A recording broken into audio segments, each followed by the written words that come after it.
Don't leave me, my love. Don't you know, without you I will cry. I love only you. I need only you. Don't leave me, my love. Don't you know, without you I will die. Happiness will be sad. Loneliness will be sad. It would be better than this. Don't leave me, my love. Don't leave me alone. I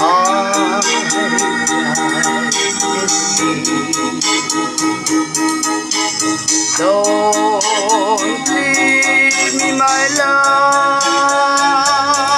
Don't you, without you I will cry.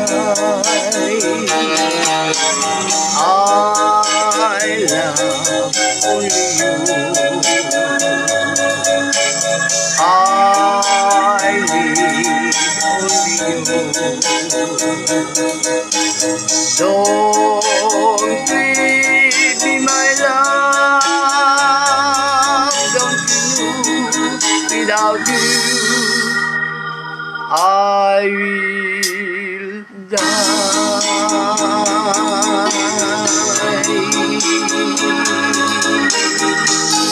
Thank you.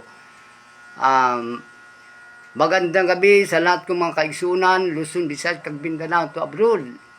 Rin naman kita sa aton istorya karon dahil sa panahon naton nga medyo mariit ang panahon. Inyo nabati ang akong awit, ang akong kanta bilang intro sa aton, bilang programa sa atong live session karon. Balo ka mo mga kaigsuunan kung aton tanawon ang nagakalatabo sa aton kalibutan karon nga amo ang sinyalis sang gitawag mga katalagman.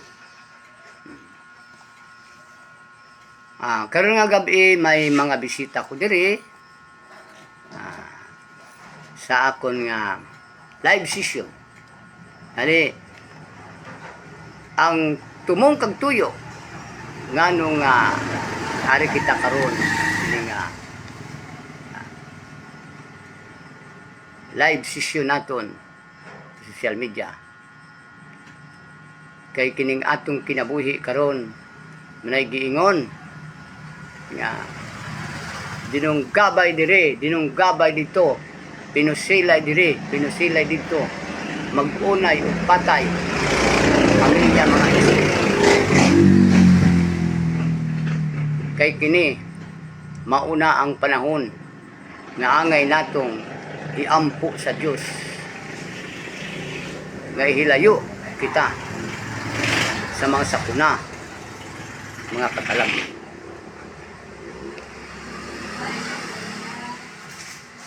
Ano man ayhan ang buot silingon nga bisan pa man nagaabot sa aton ang kalisud sa kalibutan o suman ang mga dismayo nato mga kaigsunan ting atod nasud sa Pilipinas sa aton karon sitwasyon.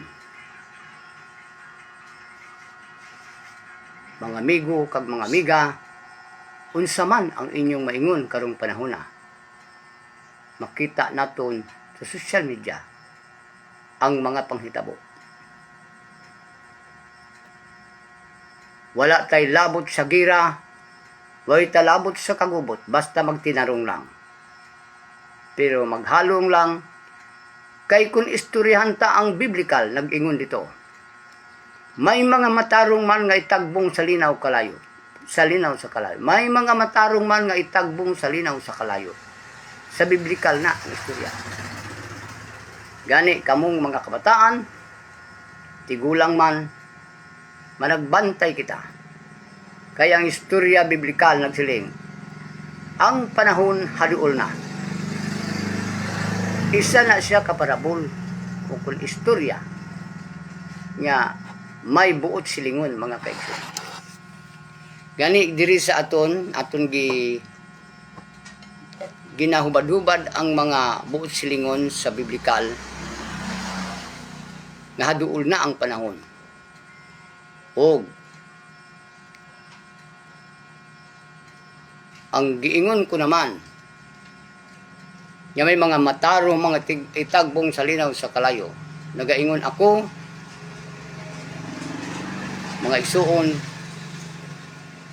bisan buutan kita, o wala kita maghalong, madautan man o matarong, bisyoso ka man kung hindi, kung wala kita halong, madala kita sa mga katalagman, karon mga kaigsuunan. Kay hindi lang mahibalaan, mulakat kita sa dalan, wala kita mahadlok sa mga aswang. Wala kita mahadlok. Aswang nga mga tao, nga mga unog tao matud pa. Pero ang gikahadlokan ta karon, ang gabaga-baga nga armas ang tao, mo'y atong kalisangan ini mga panahon mga kaigsuunan. Kay nga naman, sa giingon ko na, gikinanglan lang nga maglihok ang atong gobyerno sa mga panghitabo. Sa panahon pa ni Presidente Marcos Sr., sang gipapanaog ang martial law, mao'y nagsagang sa kagubot sa kalibutan. Mao'y nagsagang sa mga kabatanunan nga dili magsagig laag, dili magsagig layaw, kundiin. Kay doon na kita'y mga kurpyo, mga kaisunan. Mao kini siya ang gikihinanglan sang aton tagapamahalaan for suggestion lang. Ipairal ang gitawag naton mga igsuon nga kurpyo sa aton mga barangay o kung sa aton mga lugar. Kay nga naman, mag-alerto usab ang aton mga kaisunan nga natungdan sa magbalantay sa kalinong, magbalantay katulad sa atong mga nagkalatabo karon, bisan pa mga estudyante, matigulang kaman, mga igsuon ko. Kay ang makasulbar lang kag makapalinong sa aton, aduna kitay ordinansa nga kurpyo mga igsuon. Kani anang mga orasa, wala na mga batanon nga maglaag, og kanang mga batanon nga nag-edad 14 ngadto sa 15 16 man,